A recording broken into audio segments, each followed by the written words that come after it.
Got an exciting video for today. Let's go. We're going to learn how to summarize our board, meaning how do we get it ready for the summer and preps for next winter. So let's dive into some really fun stuff. Let's go.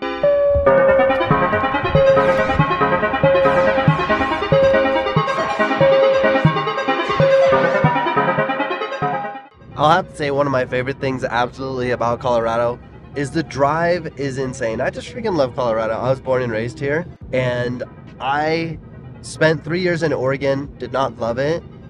Summers are amazing, but I just love Colorado. Like, you drive and the mountains are covered in snow, and the mountains are aggressive and pretty gnarly, and just makes me really love Colorado. I did CrossFit done it for like off and on for like the last 10, 11, 12 years. So I'm pretty familiar with CrossFit. I think it's super awesome for snowboarding because it's extremely versatile. Works on your explosive movement, which snowboarding, especially if you're doing a lot of freestyle stuff, it's super explosive. All right, I'm entering the CrossFit gym now, and I modify everything these days because I'm not super fit, not super killing it, but we're gonna modify it and check this out. Let's make some moves.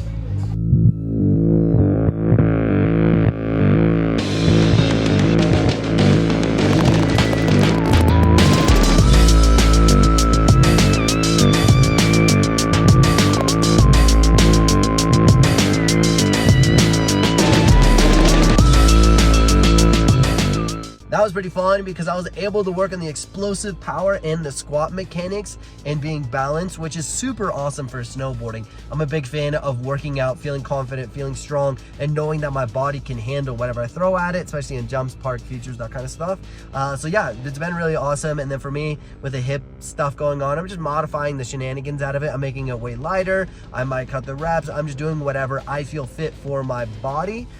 So definitely been super awesome just getting back into the gym. So definitely follow for more or subscribe because we're going to be doing a lot more just awesome stuff to make you a better snowboarder and a lot of content. So definitely subscribe to the channel. Today's video is sponsored by Benetek, which is my company. It's got goggles, sunglasses coming, and outerwear. So if you guys are interested in picking stuff up as well as supporting the content, definitely check out the link down below. And our main focus is to bring the fun and have high quality gear so that you can ride in it and be in it all the freaking time. So if you're interested in picking up some awesome quality product, check it out down below.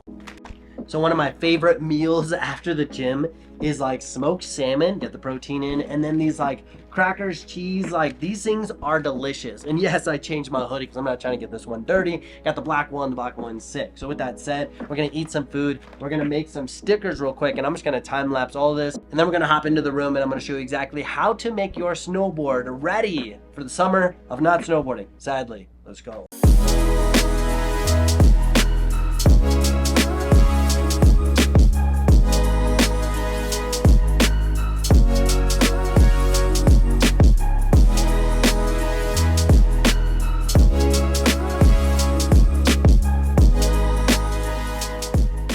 So we have these really cool vices. Big shout out to Jeremy, who 3D printed these things for all the campers at Mount Hood last year. I hosted summer camp, so he gave those out to everybody. So our goal is to get our board ready and prepped for next winter. Now the things that we're trying to avoid is rusty edges, adding more wear and tear on the board, or having our board dry out so that it may crack or cause problems throughout the summer where you may not be snowboarding for 6 months or even more.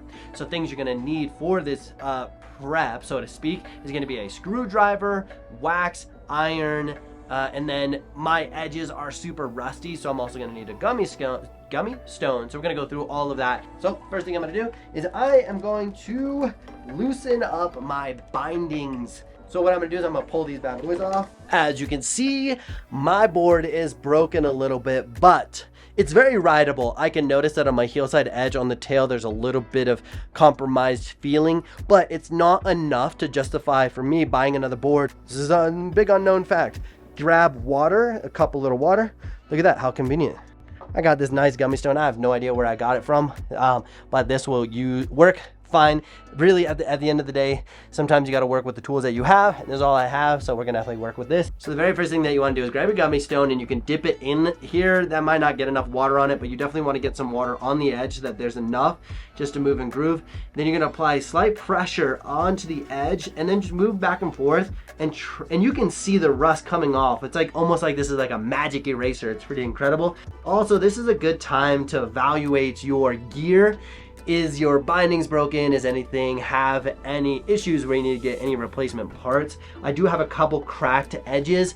Essentially, that happens to almost every single snowboard. So what I'll do is I'll grab a file if I needed to and just smooth that out, just giving the board a little bit more life. At the end of the day, I'm trying to get this board to last as many days as I can, because this is my favorite snowboard I've had in a long time. So now let's dive into the most important part of this whole thing. It's gonna be waxing our snowboard. Now I highly recommend that you get your own wax, you get your own iron, you get your own setup, because it's way more economical, it's way more fun to take care of your gear, as well as you can get different waxes for different temperatures to have a better response with the snow and just overall be a lot better. This thing is smoking. I'm gonna turn this thing down a little bit.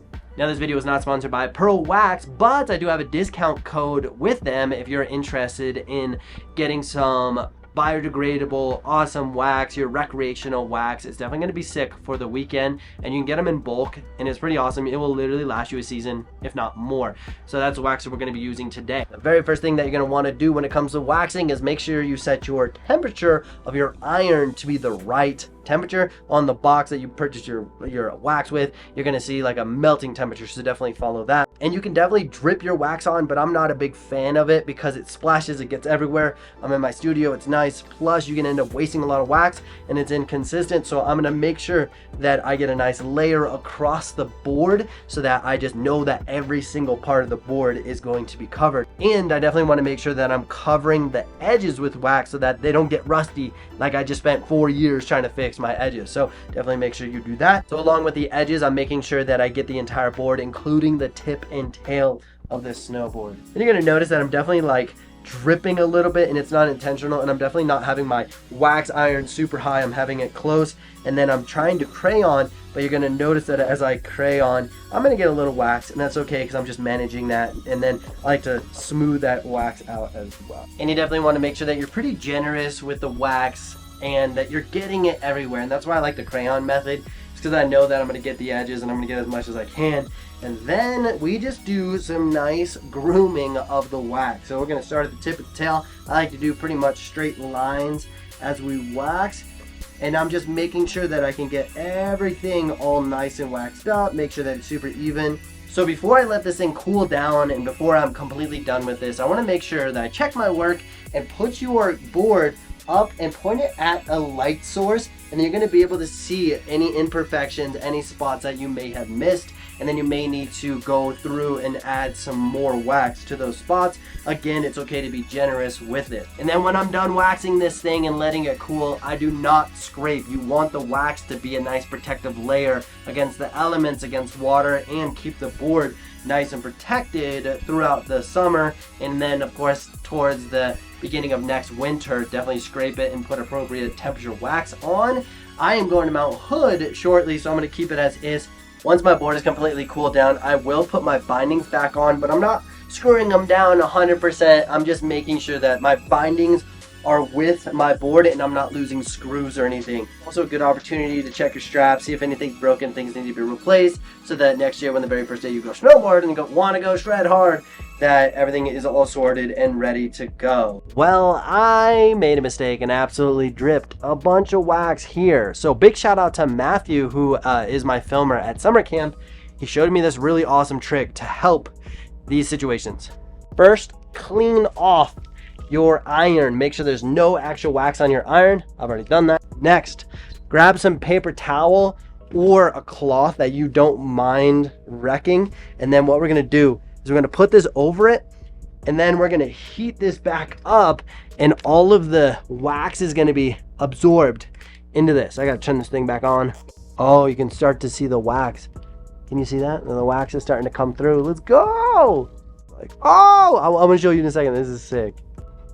Let's go! And definitely comment down below if you feel that there was anything that I missed, but the last step for storing your board is making sure that you put it in a place that is safe, protected, and it's not gonna get damaged. So we're gonna go here to my garage. I have these really cool shelves that actually hang like sideways, which can be really cool because they're nice and organized, but ideally I want this to be upright in case there's water on it that is gonna rust down to the tail. So I think that's pretty awesome. Definitely subscribe because we're gonna be putting out videos all the time, but we're gonna end that there. Nothing but love. I appreciate all of you. Definitely comment below if I'm missing anything. And on that note, we're out. Woo!